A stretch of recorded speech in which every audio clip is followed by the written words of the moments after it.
money politik itu yang membahayakan ya. Saya pernah buat sedikit pengamatan ketika pilkada 3 tahun 4 tahun lalu, rata-rata yang menang itu adalah yang laporan kekayaan negaranya paling tinggi. Itu pasti menang, berarti ada signifikansi yang ada korelasi yang sangat signifikan antara kekayaan dengan tingkat keterpilihan seseorang.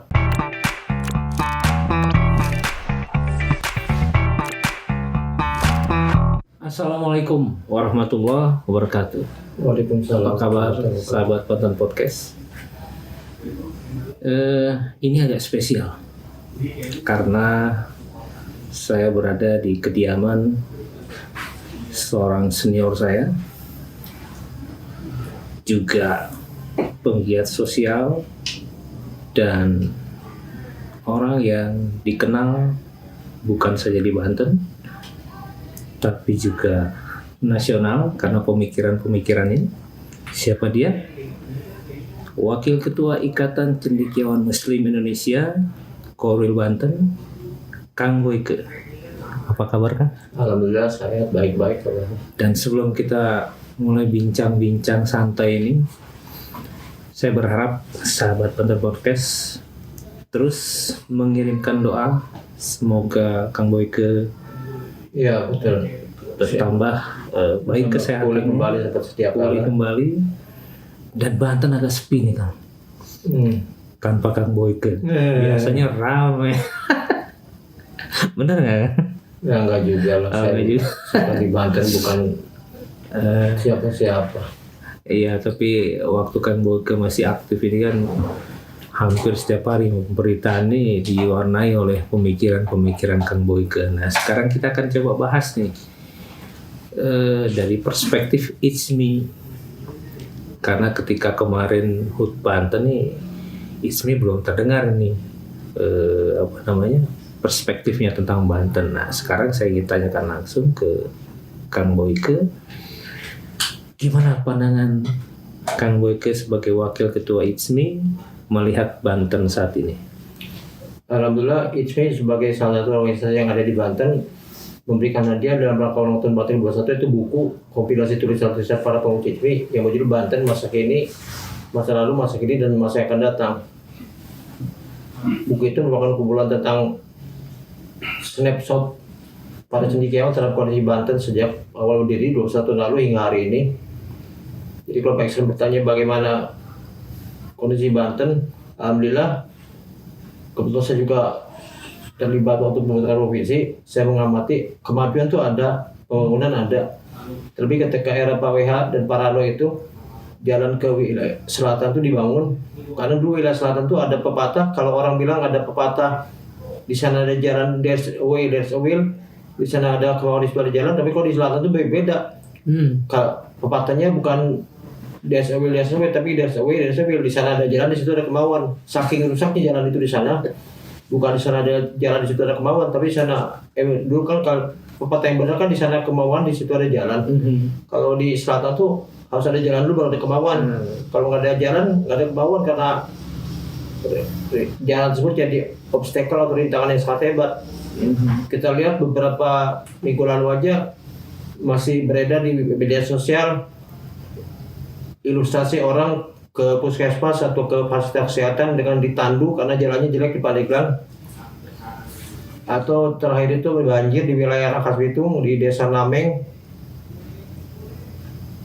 Itu tentu karena infrastruktur yang buruk. Nah, jadi perkembangannya ada. Kalau orang bilang tidak ada perkembangan itu bohong. Perkembangan ada, hanya memang tidak sesuai dengan harapan masyarakat.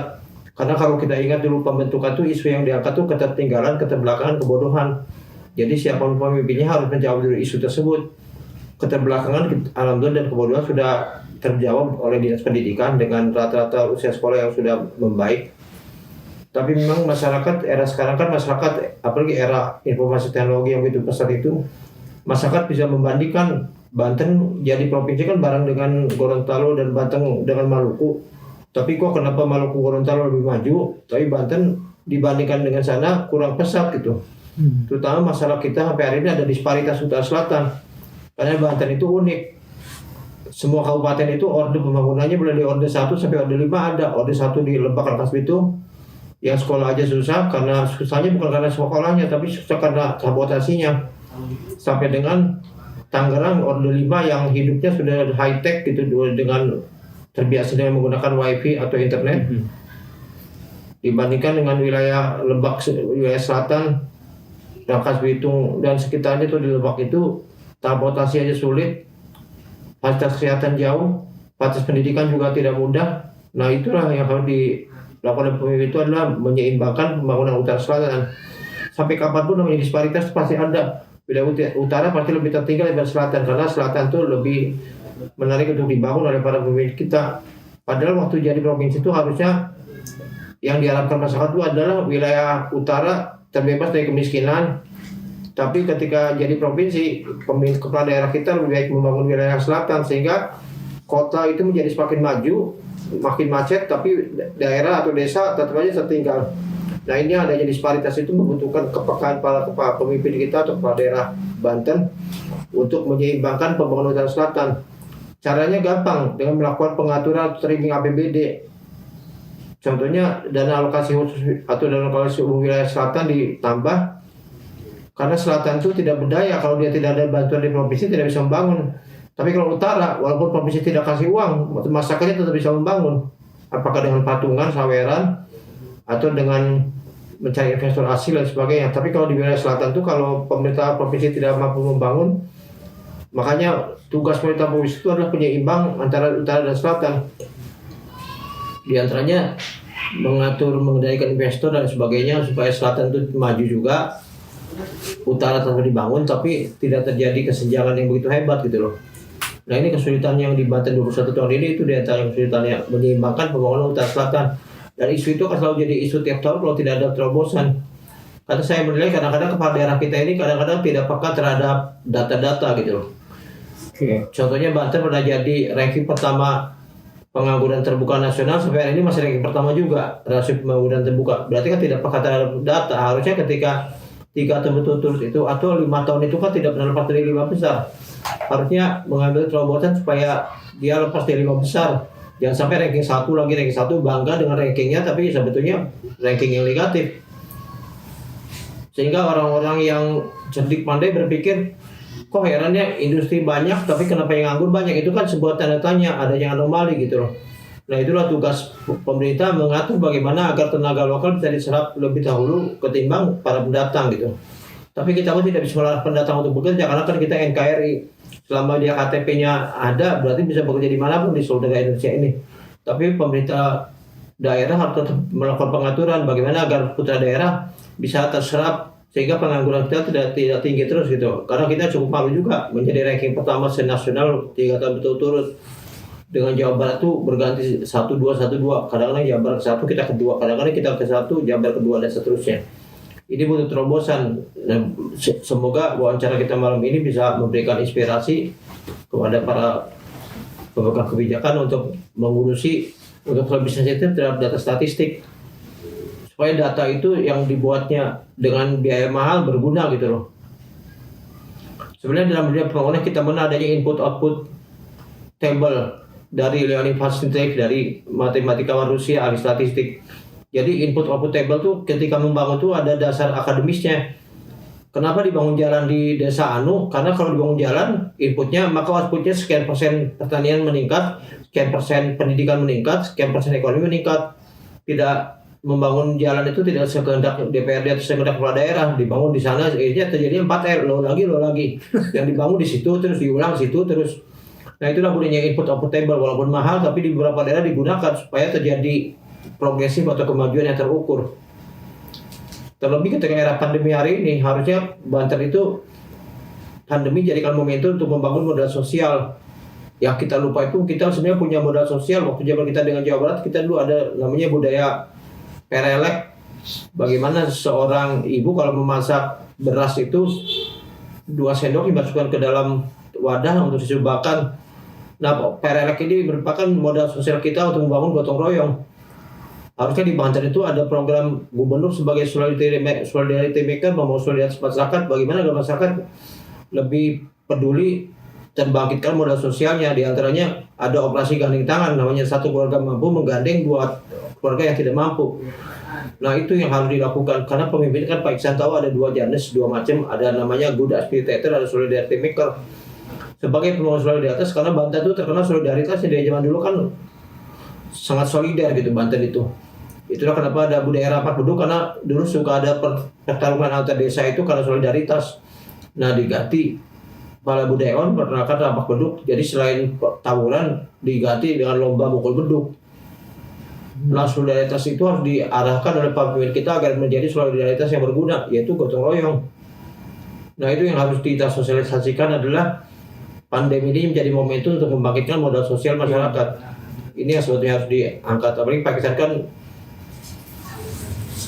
masuk kategori sosiolog juga. Ini harus kita gali terus bagaimana kearifan lokal itu bisa menjadi kekayaan Banten untuk membangun Banten ke depan. Sehingga ketika ulang tahun Banten usia 25 sudah tidak ada lagi kemiskinan karena masyarakatnya guyup, gotong royong, saling membantu.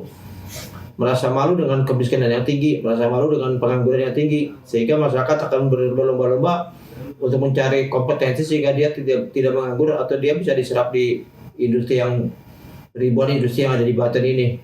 Saya kira cukup sekian. Sahabat Banten Podcast, tetap kritis, tetap tajam, dan inilah Kang Boyke. Dan kita akan mintakan pendapatnya lagi kalau memang ini punya korelasi dengan persoalan kepemimpinan kan. Ke depan pemimpin seperti apa yang sesungguhnya diperlukan oleh Banten? Karena tadi kita bicara kearifan lokal, maka pemimpin Banten itu harus punya format sebagai ulama. Tapi format jabatan juga dibutuhkan untuk menggalang solidaritas masyarakat, dan yang lebih bagus dia punya format akademisi supaya membangunnya itu perlu dengan perhitungan ilmiah gitu. Nah ini yang harus kita bangkitkan karena Banten itu terkenal jawarannya, jawara itu jiwa solidar. Nah solidar itu bisa kita kukuhkan menjadi modal sosial kearifan lokal kita, sehingga pemimpin kita itu harus mampu membangun solidaritas atau bahasa ilmiahnya solidarity maker. Seperti kita zaman Pak Karno dulu, kita alhamdulillah Indonesia punya dua pemimpin yang dua tipe yang melengkapi, Bung Hatta sebagai good administrator dan Pak Karno sebagai good solidarity maker. Nah, pemimpin di Banten yang dibutuhkan itu adalah membangun solidaritas sehingga masyarakat akan gotong royong membangun dirinya. Pemerintah tinggal memberikan sedikit sentuhan, masyarakat jalan sendiri. Karena selama solidaritasnya belum terbangun, pemerintah capek. Konsep inilah konsep modern yang kita baca di Reinventing Government yang karangan Ted Glaber dan David Osborne itu kan yang digunakan di Amerika. More than rowing than steering. More than steering than rowing. Jadi pemerintah itu akan lebih banyak mengendalikan ketimbang dia mengayuh. Kalau masyarakat belum terbangun solidaritasnya, maka pemerintah itu akan lebih banyak kerjanya mengayuh, akan melelahkan, capek, nggak akan maju-maju. Tapi kalau masyarakat modern yang sudah terbangun dengan baik LSM-nya bagus, akademisnya bagus, atau pentaheliknya bekerja, bagaimana masyarakatnya, bagaimana pemerintahnya, bagaimana pengusahanya, atau orang bilangnya ABG itu akademisi, businessman, dan governornya kerjasama bagus, itu pemerintah bisa menjalankan seperti yang dikatakan oleh Ted Glaber tadi, Reinventing Government, lebih banyak mengendalikan ketimbang mengayuh. Kalau ini terjadi, maka perkembangan Banten dalam ulang tahun nanti 25 akan sangat pesat. Karena masyarakatnya menjadi masyarakat provinsi yang maju. Ditambah dengan ada remnya itu iman dan takwa. Saya kira itu bagus sekali. Kang, gambarannya kan begitu ideal nih dari Kang Boyke nih. Tentang kriteria dari pemimpin yang dibutuhkan Banten. Iya. Kira-kira kan, apakah parpol bisa diharapkan mengkreat kriteria seperti itu, mengingat kondisi parpol juga berat. Karena kita mengingat Mahatma Gandhi pernah bilang ada namanya dosa sosial, diantaranya adalah politik tanpa prinsip. Parpol kita sekarang kan sudah menjadi ransaking politician. Kondisi Banten ini rusaknya kan ada dua jenis makhluk. Makhluk pertama namanya ransaking birokratik dan yang kedua namanya political power seeking politician atau birokrasi pemburu rente dan politisi pemburu kekuasaan. Nah ketika kekuasaan itu mereka menyadari butuh dengan uang karena masyarakatnya sudah money politik, jadi serba salah. Parpol itu kalau orang mau pengen jadi kepala daerah itu digergaji di dua tingkat, di bawah digergaji oleh masyarakat untuk money politik, di atas digergaji juga oleh tiket untuk sewa sewa bendera dan sebagainya. Ini harus diperbaiki dengan modal iman takwa. Saya kira kita bisa mencari pemimpin, diantaranya adalah dengan kriteria keagamaan, yaitu carilah pemimpin dari masjid. Contohnya dari masjid itu adalah pemimpin, indikatornya kalau masjid itu gampang. Orang yang suka meninggalkan sholat isya dan sholat subuh itu tidak kemunafikan, itu jangan dipilih. Jadi kriteria yang ditambahkan itu adalah yang bersangkutan memang terhindar dari kemunafikan.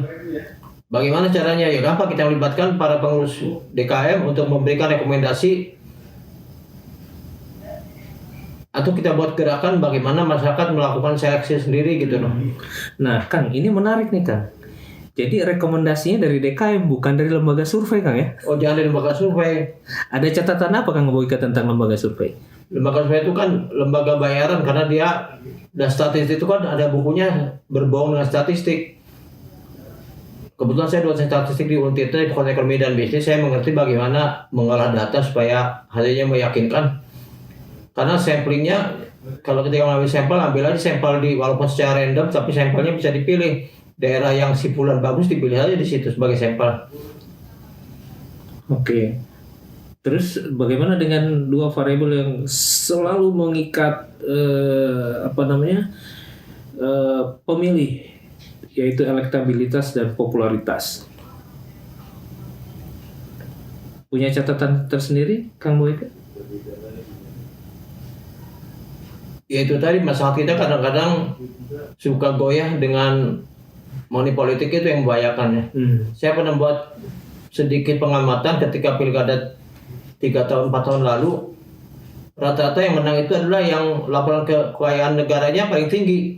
Itu pasti menang, berarti ada signifikansi yang ada korelasi yang sangat signifikan antara kekayaan dengan tingkat keterpilihan seseorang. Makanya orang bilang bukan lagi demokrasi tapi monokrasi. Oke. Ini Kang Boyke tetap update ini. Jadi tiap hari tetap baca nih Kang Boyke, tetap mengamati semua persoalan kelihatannya. Oh iya, karena salah satu yang tidak pernah istirahat dalam tubuh kita kan otak kita, selalu berpikir. Makanya otak itu butuh makanan, makanannya informasi. Makanya selalu ketika koran pagi-pagi itu saya bangun tidur sambil minum air hangat di depan rumah tuh saya pasti baca koran.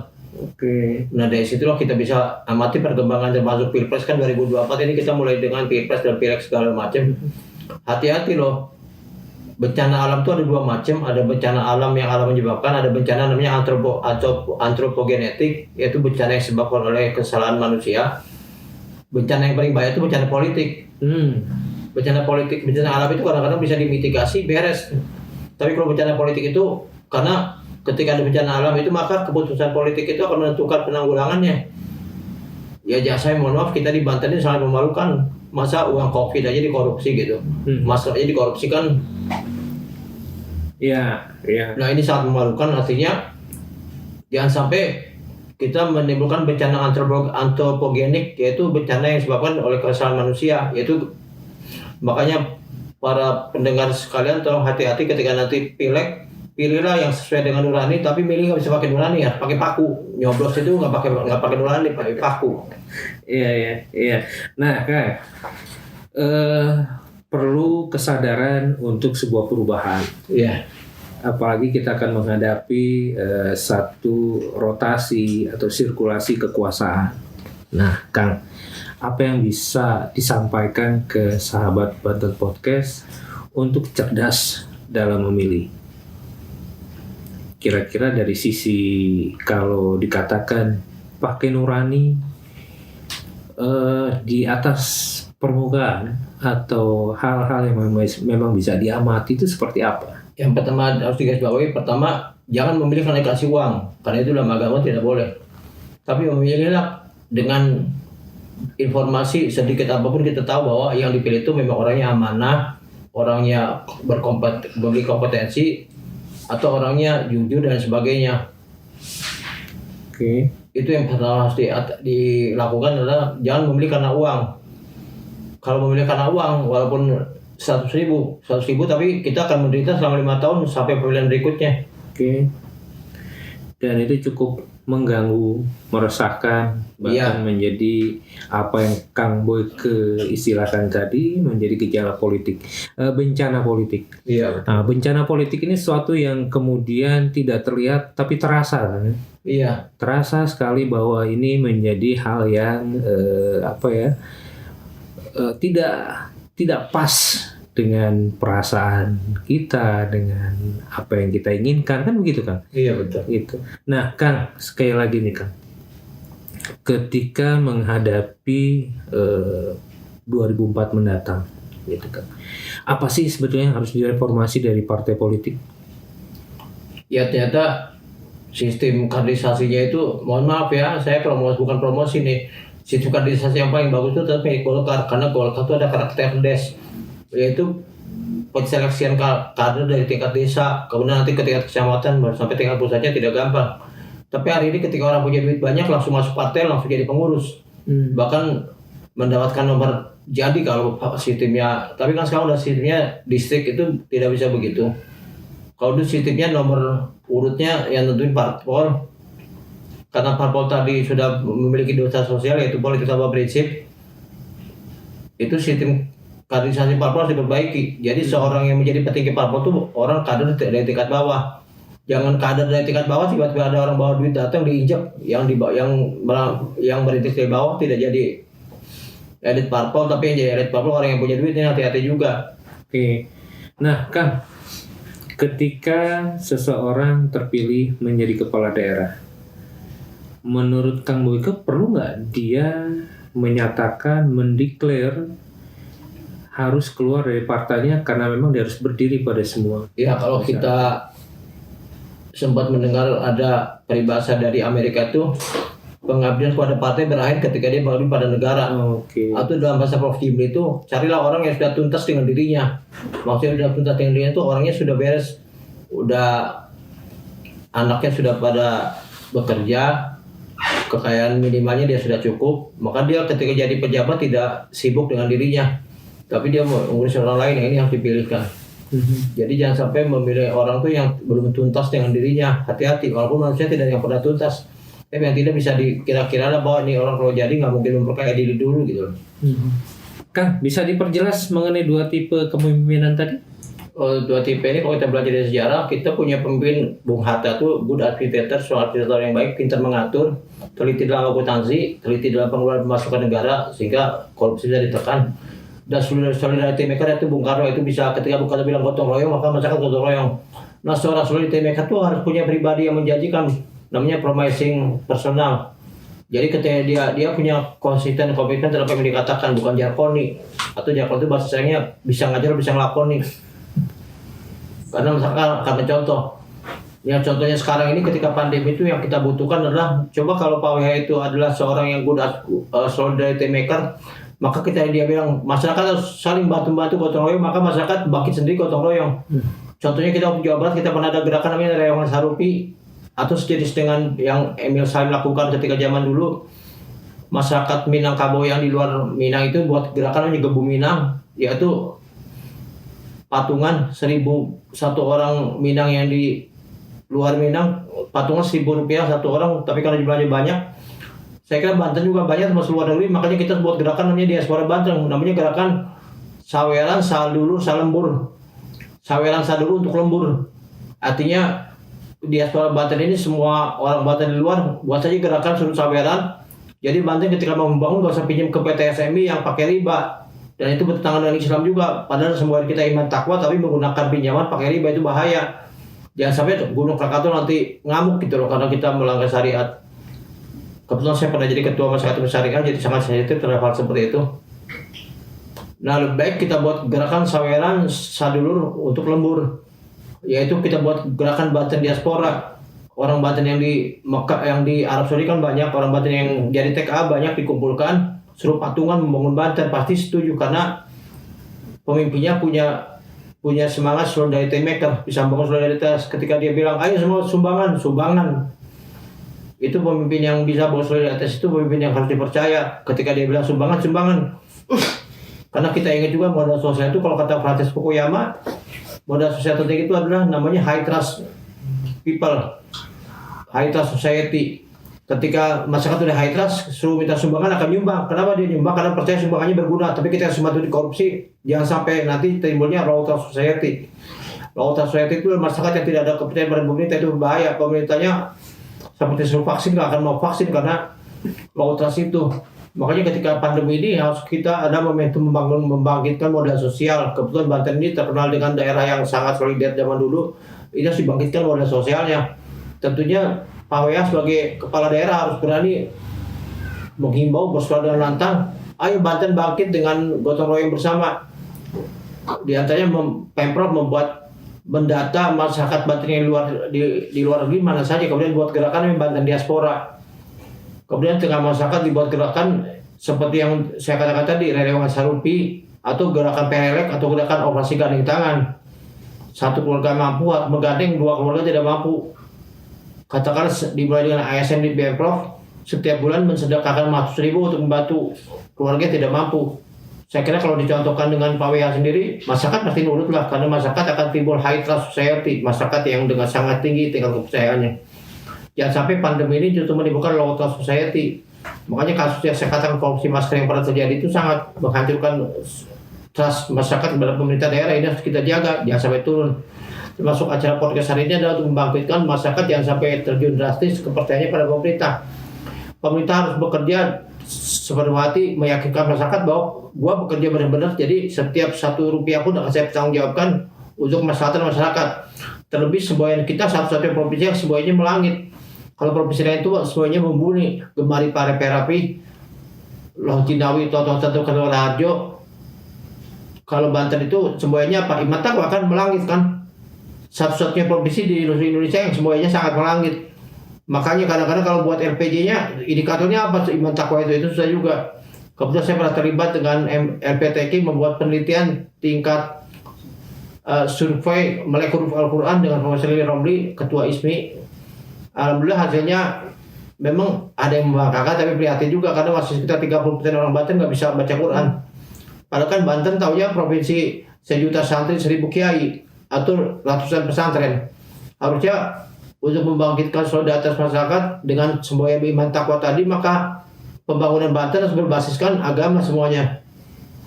Artinya pemerintah itu amanah. Alhamdulillah Pak WA saya perhatikan setiap dohor juga sholatnya di masjid KP3B, itu merupakan contoh bagaimana membangun high trust society di tengah masyarakat. Jadi jangan hanya diakoni tapi yang melakukan itu. Yang kurang itu adalah masyarakat harusnya dikumpulkan tiap minggu atau tiap bulan untuk pengajian rutin dengan dikasih sedekah makanan dari ASN Pemprov. Dan saya dengar juga setiap Jumat itu ada gerakan Jumat Senabung, Jumat pagi sedekah nasi bungkus. Itu bagus sekali untuk membangun solidaritas dan membangkitkan modal sosial. Dan ini jadikan sebagai lokal wisdom khas Banten. Yaitu kearifan lokal Banten itu ada masyarakat guyub, gotong royong, saling bantu membantu. Sehingga dengan demikian nilai-nilai asing yang tidak sesuai dengan kultur Banten akan tertolak sendirinya apabila masyarakatnya menjalankan nilai-nilai yang dia yakini atau basic value yang diyakini ya berdasarkan agama. Walaupun Banten bukan provinsi syariat tapi menjalankan syariat dengan baik. Saya kira ini harus dilakukan oleh para pemimpin kita. Ingat masyarakat, pemilu 2024 jangan sampai salah coblos. Maksudnya jangan sampai salah pilih orang, pilihlah yang amanah, yang bisa membangun masyarakat dan mempertanggungjawabkan kepemimpinan amanah yang diembannya. Saya kira demikian. Nah, Kang, kembali lagi nih Kang ke topik awal. Sebagai wakil ketua ITSMI, Iya. Korwil Banten nih Kang. Orwil ya, organisasi Iya. wilayah. Korwil ya, Orwil, organisasi wilayah Iya. Banten. Nah, dalam perspektif ITSMI kan, bagaimana kondisi sosial, politik, ekonomi, budaya masyarakat Banten terhadap kepemimpinan ke depan? Apakah sudah punya ada catatan-catatan?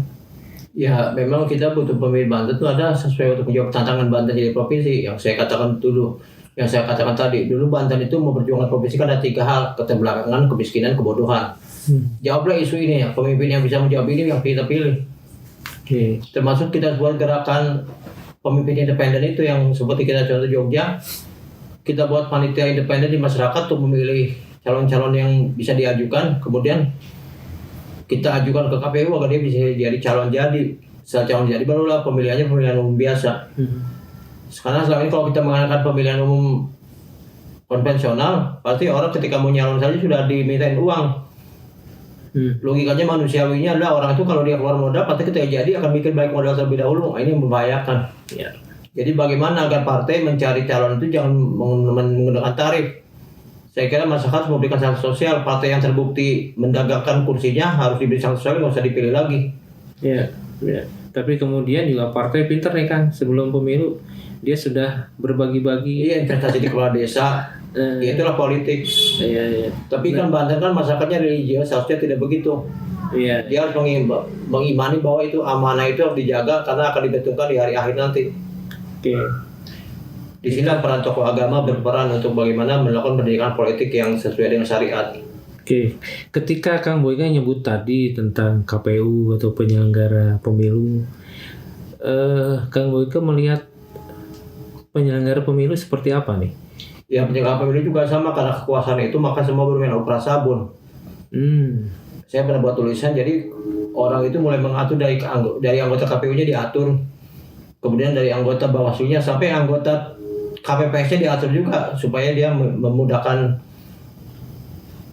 memuluskan jalannya jadi pemimpin. Karena semua itu saling terkait. Kebetulan saya pernah menjabat tim pemerintah daerah menjadi hakim etik di DKPP di bawah Profesor Jimmy Asidiki.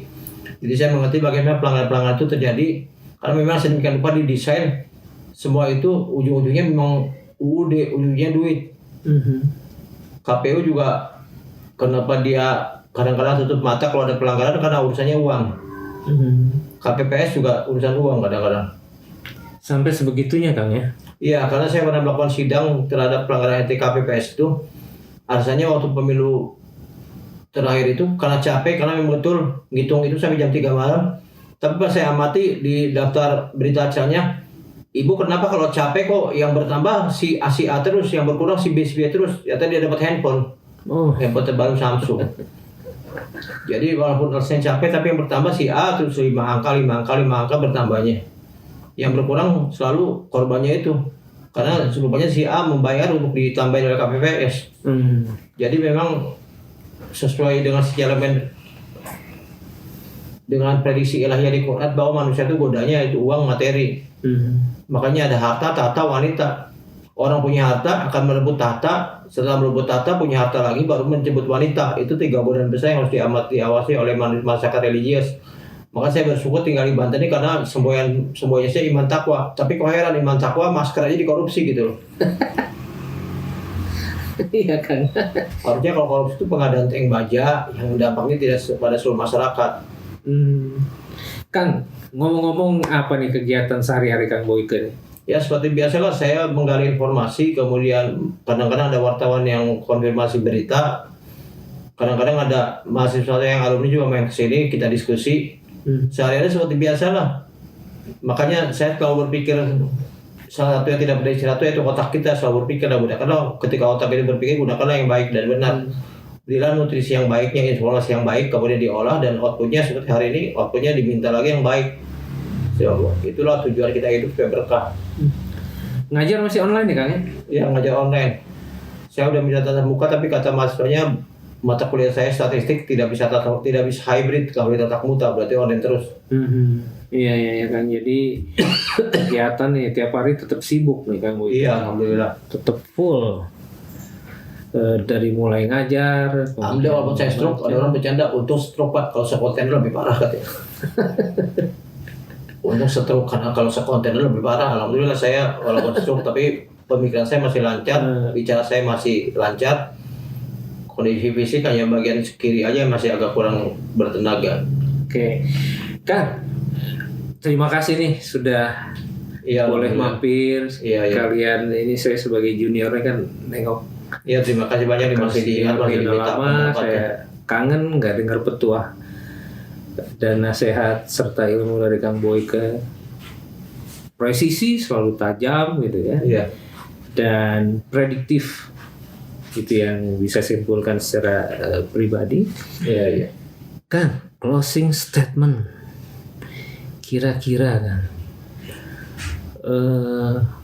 menuju sebuah perubahan tentunya yang lebih baik. Iya. Apa yang kira-kira menjadi variabel penting di dalamnya? Variabel penting pemimpin itu untuk perubahan itu ada 5 C. C pertama, dia punya kompeten sekalian. Kemudian C kedua, dia punya kompetens. Kemudian dia punya controlling. Kemudian akhirnya dia akan punya koneksi. Tapi C berikutnya ada komitmen dan konsisten. Ini penting juga. Komitmen terhadap visi misinya dan konsisten untuk menjalankan visi misi itu. Selama itu ada yang hilang, maka pemimpin itu tidak akan paripurna. Karena pemimpin itu akan sibuk memperkaya diri. Jadi walaupun dia punya kompetensi, kebetulan kan Pak Wahyang itu berapa kali jadi wali kota, dia kompetensinya tidak ragukan. Tapi yang harus kita uji adalah komitmennya terhadap Banten dan kompeten dan konsistennya. Konsisten nggak kebijakannya. Nah kalau nggak konsisten berbahaya juga. Ini harus diperbaiki pemimpinan yang ada, dan juga untuk masyarakat memilih pemimpin berikutnya. Cari yang komitmen, cari yang konsisten. Oke, cukup. Terima kasih sahabat Banten Podcast. Mari selalu kita berdoa. Terima kasih banyak. Assalamualaikum warahmatullahi wabarakatuh. Kang Boyke sehat selalu. Amin. Mohon doanya ya dari para pendengar semuanya. Terima kasih. Assalamualaikum warahmatullahi wabarakatuh. Waalaikumsalam warahmatullahi wabarakatuh.